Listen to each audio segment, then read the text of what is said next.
What is up, everybody? It's Dr. Vibe here, host and producer of the award-winning Dr. Vibe Show, the home of Epic Conversations, and I'm the host of Epic Conversations 2020 Best Podcast News Award winner, 2018 Innovation Award winner given out by the Canadian Ethnic Media Association. I also co-host and co-produce the only online show in the world for dads and fathers that is sponsored by Dove Men Plus Care. And as always, I'd like to say you're blessed, highly favored, a magnet for miracles, and a solution for someone's problem. We is here on Black Canada Talking. We give time and space in a safe and brave space for Black Canadians to give their points and POVs on stories all around the globe, not just in their neighborhood, not just in their community, not just in their province, not just in their country, global. So as always, again, I'd like to say you're blessed, highly favored, a magnet for miracles, and a solution for someone's problem. A few little housekeeping items. Subscribe to the Dr. Vibe Show on YouTube. And if you subscribe on YouTube, make sure you hit the notification bell, which will tell you upcoming conversations. And for those who may not be with us for a minute, about 4 hours before midnight, I passed 1,000 subscribers on YouTube. So I'm very, very happy that, and support is always, and two of our friends that are on today are key in that push because they are so fantastic. And also like it on YouTube, wherever you're watching, subscribe. And another quick thing, if you are watching this before February 16th, 2023, in collaboration with Innovation Guelph, I've been asked to do, one webinars down, two more down about all things podcasting, and had about 60 people on the first one earlier on last week. So two more to come, and it was very happy that a lot of family from the Dr. Vibe posse came and gave their support. So really appreciate that. The link is there. If you have any questions about it, it's free. And even if you just register, you'll get the replay for free. So that's fantastic. So today, January 22nd, we have a friend that I didn't know she'd ever come back. Like whether she was in another country, she's doing this, she's doing that. But one of the things I really enjoyed is before we went live, she's really taking care of her self-care because she is one of the most positive, productive people I know. Journalism, media, regardless, one of the most positive, productive people. Notice I didn't say busy. I can't stand the word busy because sometimes I ask people they're busy and I go, really? That's really what's keeping you busy? This lady is positive, productive. So welcome back to the Dr. Vibe Show, to Black Canada Talking to everybody. Sarah Onyango is back.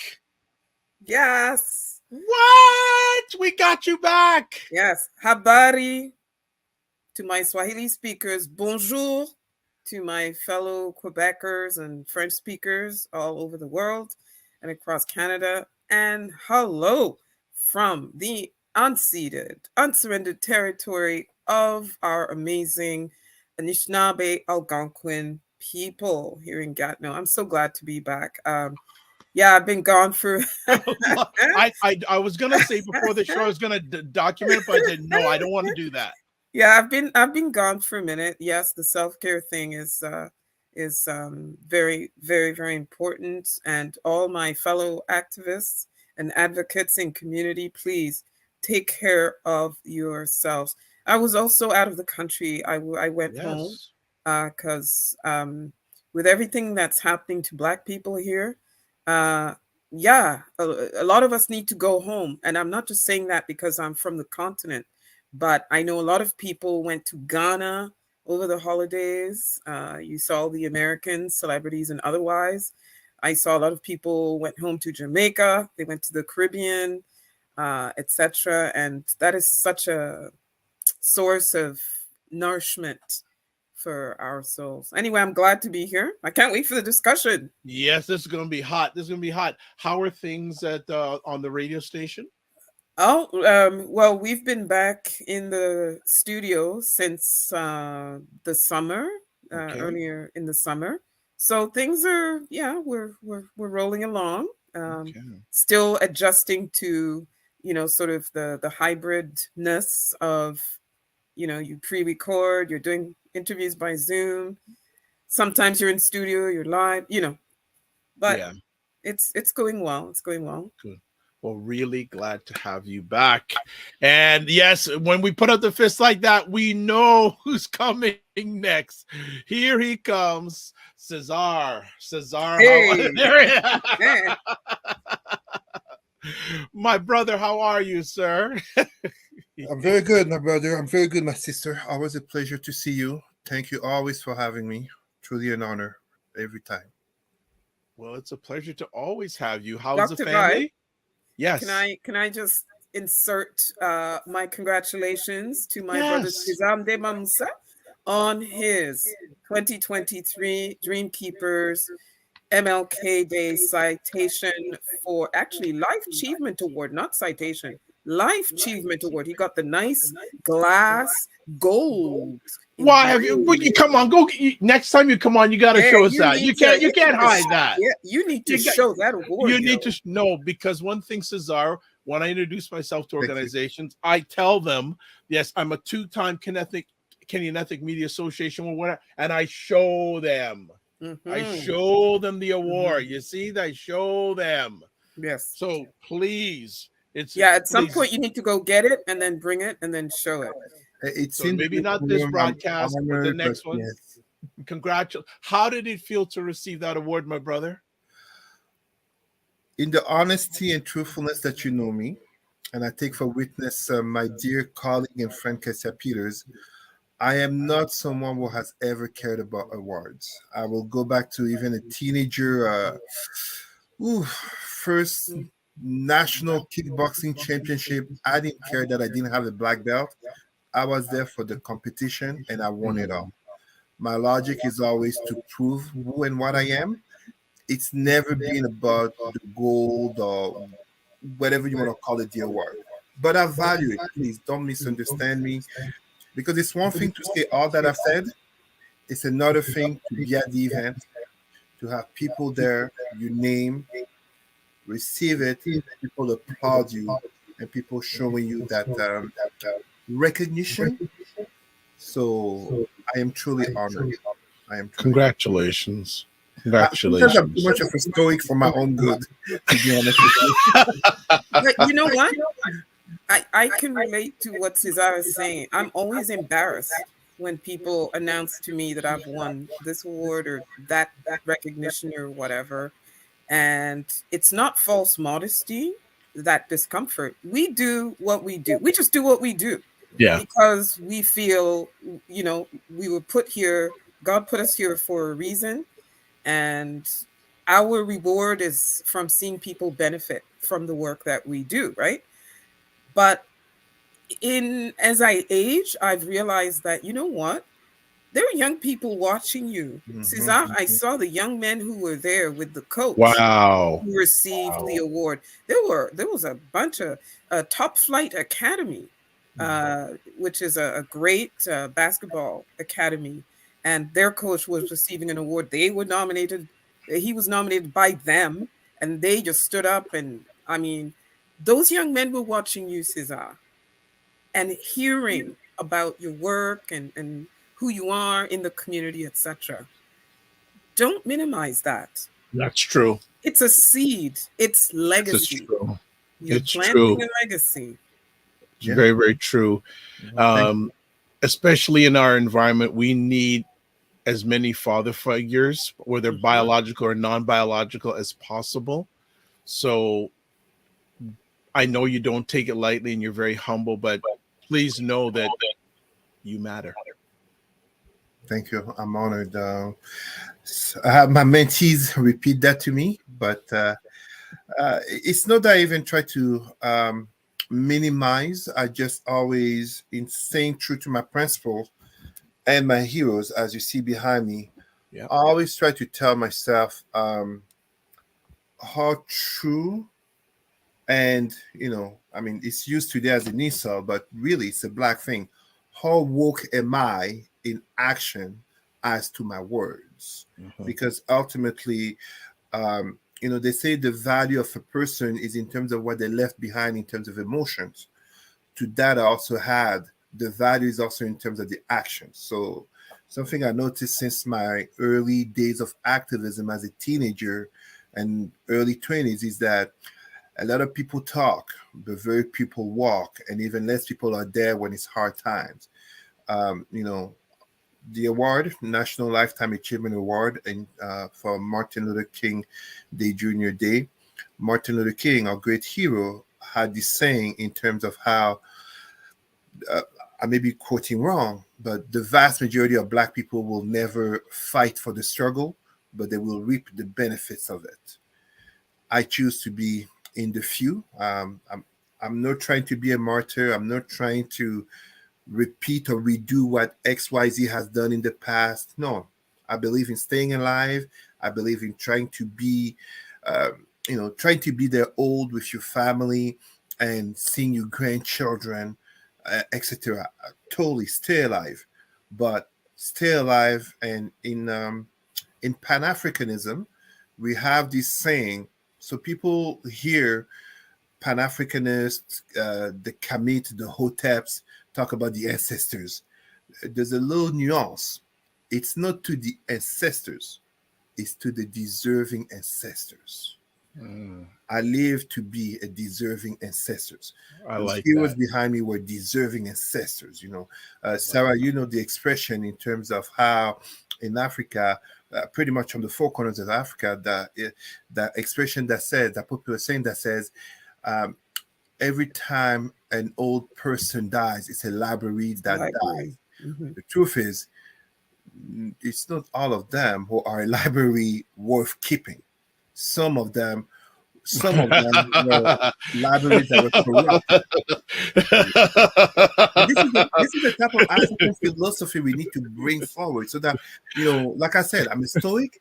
No, I'm a Pan Africanist. We need to bring these elements of Black consciousness. Of, Sarah's getting right. I think Sarah's right there pulling up something. yeah, we need to, because it connects. When Dr. Vibe shows his award and says, you won the award because you're addressing these issues in terms of men, in terms of Black men.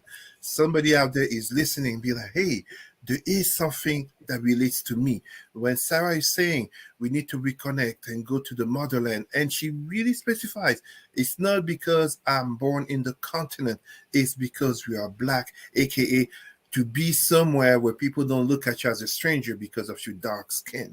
So when I'm bringing, as I always do in my conferences and training, African philosophy, it is not some intellectual showing off. It's not some look at me, I read so much. It's because someone, and it's usually a lot of people in that room, they have never heard anything that sounds like African/Black philosophy or etc. The five figures that I have behind me, anyone can name them. Most Black people will struggle to name more than there are outside of entertainment and sport. So this is why it matters. Wow, we could end the show right there, but let's man, yeah, drop Mic the drop. mic, drop the mic. But and so that leads us a good appetizer to our conversation topic for the day. And Sarah, coming back strong as she always does, wanted to talk about Black legacies in Canada. Okay, so Sarah, the reason, kick it off. yeah, the reason why I chose this topic is, well, it's kind of a selfish reason. It's because Black History Ottawa will be launching the month, the observance in the city of Ottawa, under the theme Legacies Worth Preserving, Celebrating, and Creating, right? And last week I was reading, I think his name is Andrew Griffith. Yeah, something he wrote about the Order of Canada and just the underrepresentation of certain groups. And of course, Black people are in that group of underrepresented. And most of the appointees throughout last year and before that were these white men and very few Black people. And it got me thinking about um, whose legacies are showcased and whose legacies are celebrated, right? And whose legacies are worth creating. And it made me think of Black legacies because we are going into Black History Month. We just had MLK Day. And yesterday, was Lincoln Alexander Day. Why is his legacy not celebrated across Canada the same way MLK's legacy is? Cesar, jump in. I like to follow up with what Sarah said, but go ahead, Cesar. How can I put it? Sarah brings an excellent question here. And when I say an excellent question, right now it's 5:17 Sunday, January 22nd. I believe we can turn on TV and we're going to notice something about how there's so much attention on yet another mass shooting in the US. In Monterey, California. There you go. 3 years ago, when there was this white man, and we have to say it was a white man, in Nova Scotia, if I recall, who committed Canada's greatest mass shooting, CNN didn't exactly cover it, neither did Fox and other channels. So when Sarah asked that very important question, because this is a question of identity, Canada is kind of, I always use the expression little brother to the United States. And unfortunately, this is seen throughout the culture in terms of how, more often than not, what comes from the United States not only takes precedence to what comes from Canada, but even supersedes what is Canadian. So MLK, Martin Luther King Jr., and of course, we love his memory, we acknowledge it and all that, and it's not just the fact that he's a global figure, but it becomes a problem when on this very land where we are at, the vast majority of our Black people, our Black teenagers, elementary students, professionals, they have no clue what was Lincoln Alexander. They would have no clue what is 1834, but many of them, you say 1865, you see what I mean? So it's that cultural dominance from the United States that still impacts us. On one side, it's totally human. I mean, you go to Belgium, most Black people know a lot more about French history than the story of Belgium where they live in. It's a matter of cultural dominance. Unfortunately, it becomes an identity issue when we look at the greater conversation in terms of identities and power issues. What is in terms of identity as Afro-Canadians? Whether we're talking about our brothers and sisters, Afro-Nova Scotians, so from descendants of those who left the United States Independence War and have been in Canada since, whether we talk about the newly immigrants by planes and even those who came to be refugees, the Afro-Canadian identity always becomes diminished because of the US neighbor.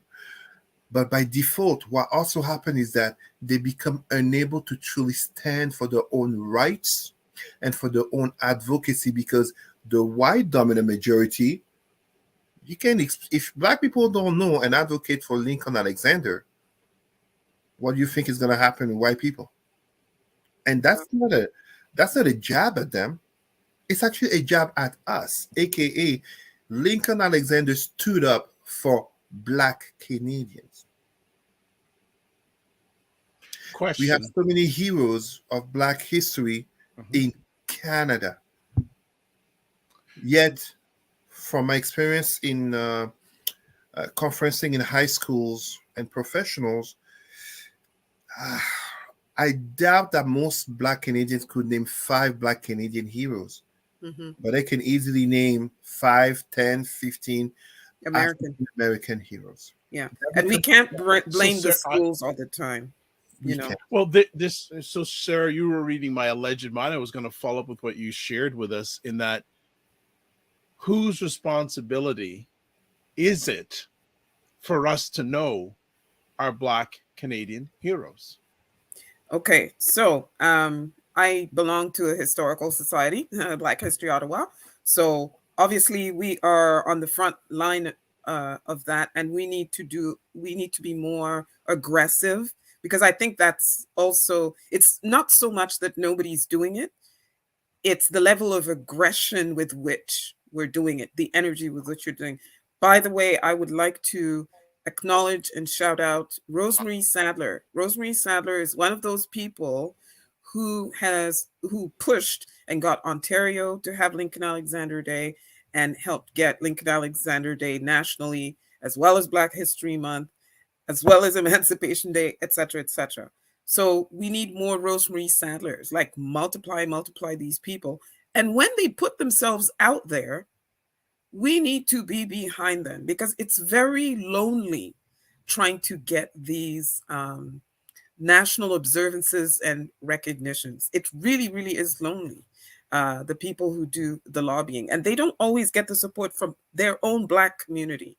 So it starts with us. It starts at home. It starts in our communities. It starts in our associations. You know, like, why is there not sort of the blanket adoption of Lincoln Alexander Day with all of the African and Caribbean associations across Canada? Can you imagine if all of them automatically on their website in the week leading up to Lincoln Alexander Day, boom, you go on their website, that's the first thing you see. And they actually put under the late Lieutenant Governor Alexander's picture, the only Black person in Canada that has a national observance named for him. That's very much lost on a lot of people. You know, he's the only one. Zero, like one. There's one. So there needs to be concerted efforts, more sort of aggressive, proactive. Don't wait to be told. Educate yourself. But unfortunately, and I'm sure Dr. Vibe, you're going to chime in with this, we're too busy in our little silos. We're too busy with, the Kenya thing and Nigeria, whatever, Ghana, Jamaica, the Trinidad and Tobago and the this and that, and Barbados, and we're only worrying about, Errol Barrow, or so and so and so. Lincoln Alexander, who's that? And he's Jamaican anyway, so who cares? What? The mentality that we still have of, sort of operating in silos and me, and I and my only community, and I don't see myself as part of a continuum of Black excellence across Canada and throughout Canada's history and before Canada was Canada. We're going to keep getting this kind of thing, legacies that are dismissed and diminished. I have a conversation point for both of you, and I've brought this up periodically in conversations. If Black life ended in Canada tomorrow, what legacy would it have? Well, what's Black Canadians' legacy right now as we speak? Cesar. I have so much. I don't want to dominate. It's an excellent question. If you don't mind, very quickly, Dr. Vibe, are you able to show the link I just sent to you?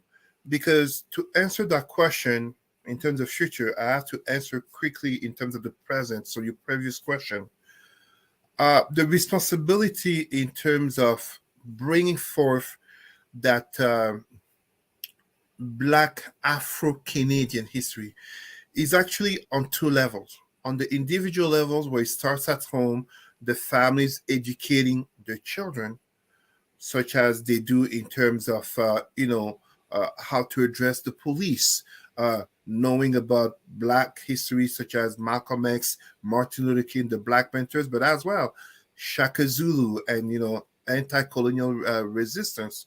That's great. But it also takes institutional involvement at the provincial and federal level, because, to give a perfect example, even 10 years ago, I did not know about Viola Desmond. I learned about Viola Desmond as many other Canadians, not to be Black Canadians, at the same time, but I had a first of knowing further. So now we have Viola Desmond and $10 bills, but it took a recognition not just of anti-Black racism, but a willing desire from the government that this person needs to be recognized.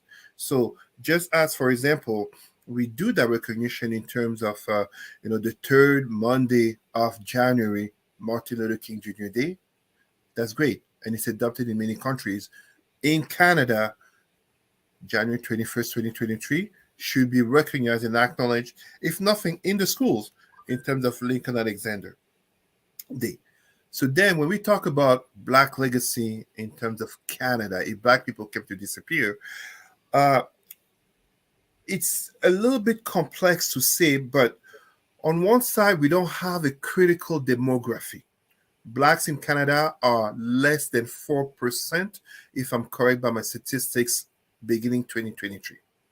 Contrary to the United States, where there are 14, 15%, and the Black Americans have been there for 4 centuries, where Black Canadians, truthfully, as a national presence, it only dates back to a few decades ago. When I say a few decades ago, it was like we're really talking about the 70s and 80s, to be quite honest, on a national presence.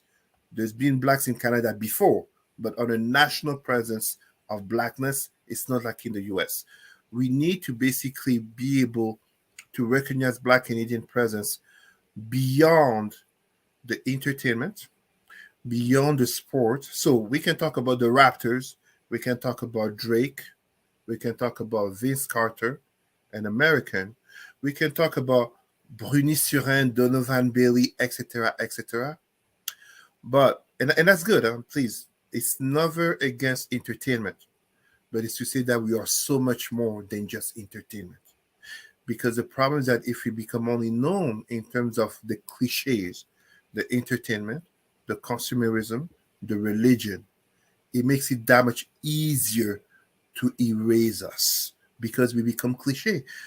Where are our Black Canadians who are in basically the agro-industrial sectors? Canada is a vast land that has lots of farms. I mean, all that money that Canada is giving for Ukraine is because there's a lot of Ukrainians who came here and were notably involved in the farming industries. They have land, they have power, it influences politics. We cannot only be seen as a socioeconomically marginalized community and a racially marginalized community if we don't have areas of strength of sectors outside of entertainment. And when I say outside of entertainment, don't misunderstand me. One of the reasons why Hitler and the Nazis were so anti-Semitic is because the Jewish community had a lot of strength in the entertainment sector, but they were also bosses. Us Blacks have a lot of strength in the entertainment sectors, but we are not the bosses. Even in something that is so connected to us as the hip hop culture and rap music, we are not the bosses. We are the producers and the consumers, but we are not the owners. We are not the ones who sign the big checks. Yes, Jay-Z signs checks, but Jay-Z is connected to others who are more powerful than him. We are not at the top of the pyramid. When you're at the top of the pyramid, that's how it makes it that much easier for you as an individual and for your group as a whole to be remembered. I'm going to finish here, but I'm just going to give an example that really speak to when I talk about the three cancers of the Black psyche: entertainment, consumerism, and religion. And it connects to what we talk about legacy in terms of Blackness. You can be well-educated, rich, great job, great house, etc. as a Black person. But if your community is still seen in terms of negative statistics, you are a potential victim.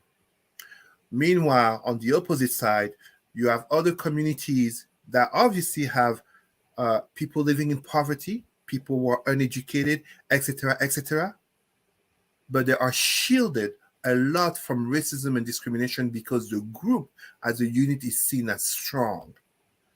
My success, Sarah's success, Dr. Vibe's success, that the Raptors player or the musician winning an award success, the Black professional success as an individual, it's like a finger. We need to come together as a fist. This is where we get stronger. Thank you. Sarah, continue. Yeah, well, for me, the Black legacies in Canada that really stand out have a lot to do with advancing human rights, have a lot to do with social progress. A lot of racialized non-Black communities, it seems to really be lost on them that you know, the fights over housing, over acceptance into certain professions, the military, and all of that.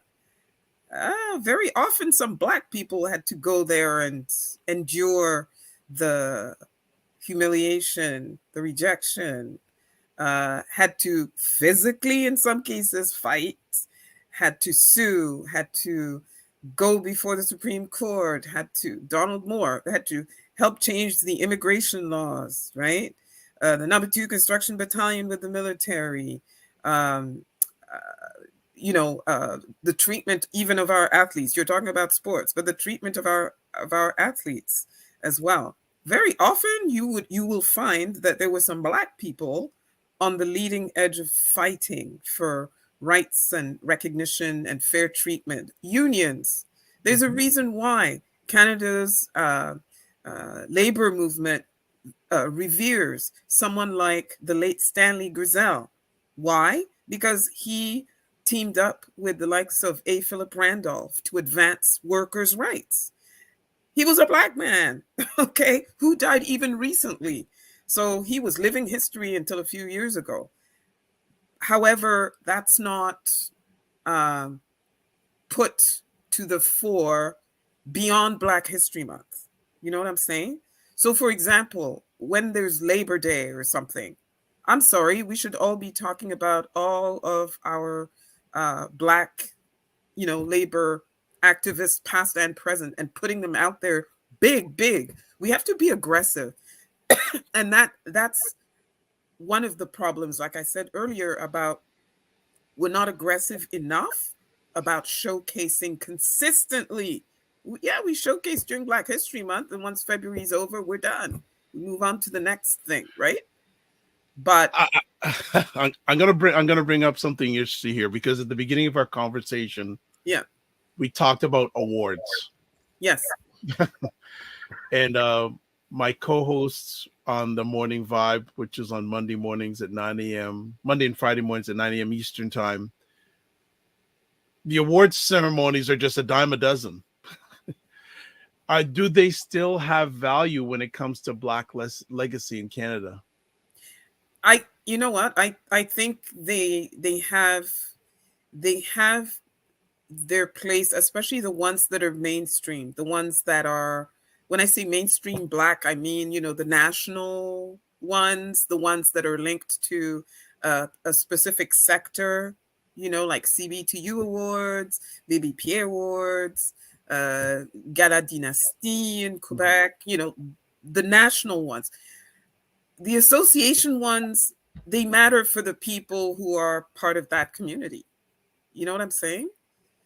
And that's also, I asked myself the same question, Dr. Vibe, a few years back, and which is why I decided to join the United Way and mainstream Black excellence. That's my mission. That get out of my way. I am mainstreaming Black excellence. That's really what I've been doing. And whatever mainstream space I insert myself into, if there's an awards program, you best believe I'm trying to make up my list of some Black people that deserve that mainstream recognition, because you might know them inside your community, but some white and Asian people have no idea who your Black excellence is in your community. That's why I'm obsessed with things like the Order of Canada, even though a lot of people think, well, I don't need the Order of Canada to prove my worth, blah, blah, blah. Hello, the Order of Canada is the highest civilian honor you can get as a Canadian, okay? Mm-hmm. It's like the Presidential Medal of Freedom in the United States. It's kind of the equivalent of that, okay? Our young people and our kids and new Canadians, immigrants coming in, they need to see your Black excellence on that platform right there, right? So I agree with you that, when it's the internal awards, and I some people I know have complained a lot about, c'est toujours les mêmes. It's always the same people. They have an entire living room full of awards. Why are we giving this person an award again? Whatever. I find also in our communities, we get lazy, and we get lazy, and we're not looking for Black excellence beyond, the networks we know. Go outside your networks, pay attention, look around, ask around, okay? And make sure that you are casting a wider net. I'm going to stop there. If I could, Go ahead. I Go could ahead, go on and Cesar. on. Go on. if I could very quickly add to what Sarah actually just said regarding the Order of Canada, the equivalent of the presidential medal in the United States, the equivalent of the Légion d'honneur in France. Mhm. Um, we talk about systemic racism, and some people, of course, including Black people, feel like, oh, there's no white privilege, your efforts, and this and that. But even on the Order of Canada, it is proven, CBC, so this is not a Black media. CBC themselves have done research showing a disparity in terms of awardees of the Order of Canada regarding the representation of the country. And this speaks to the very fact of when we speak about Black legacies, who gets to be seen, whose story gets to be out there in terms of saying, this is a Canadian story. So it's great, Viola Desmond, but we were just talking about Lincoln Alexander. And at the same time, when we talk about Order of Canada, well, Indigenous people, Black people, and other marginalized communities, not only are they not represented as in terms of the population, but are also not represented in terms of the real Canada. So still that perception of that postcard Canada, and then it creates an intellectual, but also an administrative laziness in terms of Canadians and Canada as a society in regards to who do we bring forward to say, this is the Canada. This is not even a matter of politics or left or right or ideology. No, this is what is the reality of Canada Mhm. versus what is the illusion of Canada. All right, Sarah. Can I I'm just gonna add something? absolutely. You two just go, and also Can I just add something? whenever you want me to bring up the articles, each one of you have this given me, I'm ready to bring You those can up. bring up the CBC one. It was actually Okay. not CBC that did the study. It was Andrew Griffith. He's a former public Yes, I servant, know senior about public him. servant, Yes. with immigration, I think it was, or something like that. But one Yep. thing as well is, I don't know if you noticed that under former Governor General Michael Jean, all of a sudden all these Black people was getting the Order of Canada. I've never seen so many Order of Canada ceremonies with some Black people. Okay. And I've been watching them for some 20 plus years on TV. And now there's many, many more Indigenous people getting the Order of Canada under Governor General Mary Simon. So that also has an impact. However, um, things like the Order of Ontario, the Order of Canada, Order of New Brunswick, Nova Scotia, etc., Order of Ottawa, even the Ordre de Gatineau, etc. It's the public that nominates, eh? It's the public that nominates, and then there's obviously a committee that decides. But as Black people, we still are not very good at, I mean, I know I'm generalizing, but my experience with the United Way Community Builder Awards has shown me that as Black people, we're still not good at understanding sort of the strategic um, relevance and benefit of putting forward someone who is not necessarily us or our brother, sister, or best friend, or someone we like. When you put someone forward that that exemplifies a legacy, accomplishments, not just to your community but to society, to the mainstream, to the country, to the province, etc., you honor your community, and you honor the wider Black community when you do that. It's not just about you, and it's not just about them, right? It's about a continuum of Black excellence of which you are a part, even if you're not getting the award. We have to change our mindset, and we have to understand that there's some strategic, you know, value, whether it's the role models for our young people to encourage them to inspire, whether it's the way Black people are regarded in certain sectors, which debunk all kinds of myths. Like if you see all these Black people winning science awards for excellence nationally, that whole myth about, you know, Black people are just good for sports and entertainment, that just goes out the window, right? Medicine, you know, like people like Dr. Yvette Bonny, who is a renowned hematologist here in Quebec.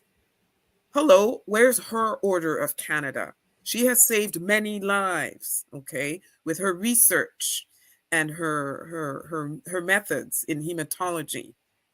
Where's her Order of Canada? Why haven't people in her community put her name forward, right? And she's not getting any younger. That's another thing. Don't wait until they're on their deathbed, you know? So there has to be a mind shift from us so that we put our people forward in good time while they're still here and they're able to have the presence of mind to really savor, etc. And then they can go on speaking tours and that sort of thing, right? I'll stop there. Cesar? No, really nothing much to add. I mean, Sarah said it well. I mean, ultimately, the change that is to come for our community comes first and foremost from us. We can point the finger all we want regarding systemic racism, pointing out the ills of slavery, colonization, and XYZ. There are all those fingers that are looking back at us. And us as a group, us as an individual, especially us in terms of the rear view mirror of our ancestors and the front view of our children, our descendants. And as such, Sarah is correct. We have to honor our people. We talked about me getting an award. It's because of the recognition of our people. We being here with you, Dr. Vibe, is because of the recognition of our people. The good that we do, and in my case, I do a lot of the things that I do for the community. I don't advertise my name. I work with other organizations and other people, but that can only be possible if we recognize the value we can bring to one another. Just as when we clench the fist, it's not just a symbolic gesture or hey, no, it has to mean something. That meaning of something reflects back in terms of the perception that is of our community. It comes to something that brings us together, but something that can also protect us, aka your community is strong. Your community being strong helps to shield us, but it also helps to bring recognition to what our community is bringing to the greater community that's called Canada and the even greater community that's called the world. This is where basically what Sarah was just saying matters. And when we talk about Black legacy, it's not a legacy per se as an individual in the logic of crabs in a barrel. Crabs should not even be in a barrel in the first place. But crabs should all be together on that beach, aiming for that goal, knowing they have to support one another to succeed as a collective. But you make a very important point. Do many of us know that we should support each other? And if we know it, are we willing to do it? Because always I bring up the three things: trauma, repetition, symbolism. Dr. Vibe, sorry, if I can very quickly address No this. problem. I go back to the painting behind me of the heroes. And, integration has fooled a lot of Black people. Not all Black people, but a lot of Black people. Integration, and this is human. This is not even a jab at Black people or some Black people or speaking of religion, entertainment, and consumerism. Not at all. It's very human. People want to be comfortable. People want to be able to live, have a good life, see the children grow up, be able to come home safe, and etc. etc. That's human. The problem that has come, and this is where I was referring to our heroes, is that white mainstream culture has divided Black consciousness in North America in the 60s in a split in terms of the extremist Malcolm X versus the integrationist Dr. Martin Luther King. The Black person who can do business with whites. What it becomes dangerous is how, when we see 1967, especially 1968, Martin Luther King starting to wonder if he didn't bring his people in a house on fire. A lot of the issues that we have today are very alike in the 60s in terms of social unrest. So now we don't have Vietnam, and sure, we can say Afghanistan, whatever, but the conflicts are there, the social tensions. We're talking about a culture wars. Imagine in the 60s. Did MLK, his thought of bringing his people in a house on fire, is still very reflective to us today, because when you have a traumatized community as the Black community, even that Black person who has so many white/non-Black friends, including a partner, there is a trauma that's there in terms of the Blackness. Am I Black enough to my Black people? Am I Black radical or too Black to my non-Black circles? This basically becomes a trap of integration where, as Black people, the question is, are you truly free to be Black? This is something I remind people when I give trainings to Black professionals. The vast majority of Black people don't live with whites. They survive to whites, just as indigenous people. They survive. They don't live with white people.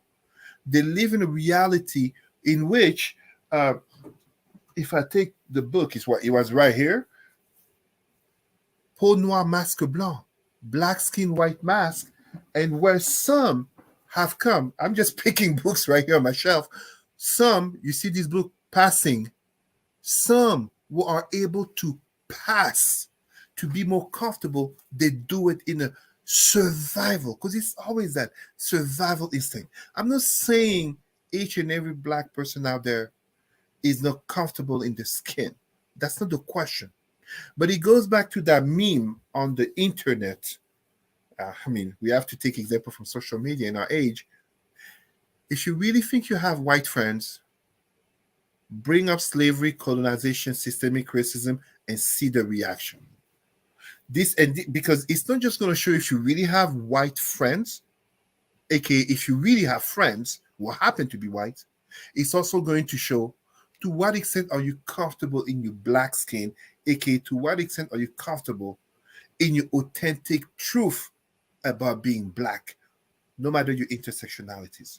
So this is the trap of integration where too many of our people, because as an individual, they don't sit truly in balance in their own identity, it becomes difficult to bring them as a collective.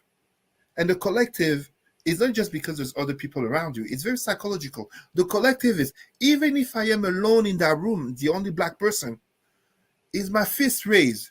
Or do I lower it in order to have the job?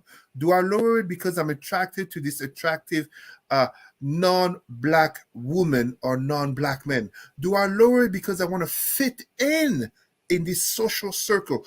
Do I lower it because I like something that's non-Black, etc., etc.? It's very psychological to answer that question. Then, with all that's been discussed, do we have the energy to make Black legacy an important part to not only Black Canadians' future, but to Canada's future? Listen to me. Okay. Listen to me well. I'm going to do a Cheryl Lee Ralph kind of come closer. I love her. I'm just, oh my God. Je suis fan Okay. fini. Cheryl Lee Ralph, I met you once in Washington. If you see this, love you. Listen to me. Black legacies are important all day, every day, all year, not just in Black History Month in February, okay? Every day. You are making your Black legacy every day with the choices you make in terms of, like Cesar says, how you bring yourself to a situation, how you bring yourself into a room, whether it's a boardroom, whether it's a classroom, whether it's a bathroom, public bathroom, wherever. You are perpetuating Black legacy. Like I've been saying this for at least a decade. We need to keep thinking of ourselves in terms of evolving in a continuum of Black legacies. I'm a big picture thinker. I'm not good at the whole silo thing. That's not how I grew up. I'm not good at that. So we have to think of ourselves as part of that continuum, which will continue beyond us. So what do we want? The continuum beyond us, what do we want it to be? Because if our ancestors, whether it's those from the 1600s, the 1800s, the early 20th century, if they hadn't thought of what do I want my legacy beyond me to be, I don't even want to know where we would be, really. Okay, whether it's the West Indian people who took part in the West Indian labor schemes, the domestics who came, the miners who came, the agriculturers, workers who continue to come to this day. If they hadn't thought of, I have a vision for what I want my family, community, etc., to be beyond me, beyond now, today, I don't know where we would be. So we need to be thinking in terms of every day, every choice, every manner in which we bring ourselves to a situation. That is part of the legacy that you are creating. People are watching, whether it's white supremacists over there, whether it's the kids in your house over here, whether it's the young people on your basketball team, whether it's your colleagues that you may or may not like, whatever, they're watching. You are your legacy. You're God's legacy. And that's another thing, the spirituality of it all. Black legacies are a spiritual gift to Canada, people. That's the way I look at it, quite seriously. Black legacies are a gift to Canada in so many ways. But we as Black people in Canada need to understand that, and we need to behave as if we are part of a continuum of legacies, of excellence. Yes, struggle. Yes, suffering. Yes, discrimination. But triumph, innovation, creativity, fight, resistance, wow. Productive.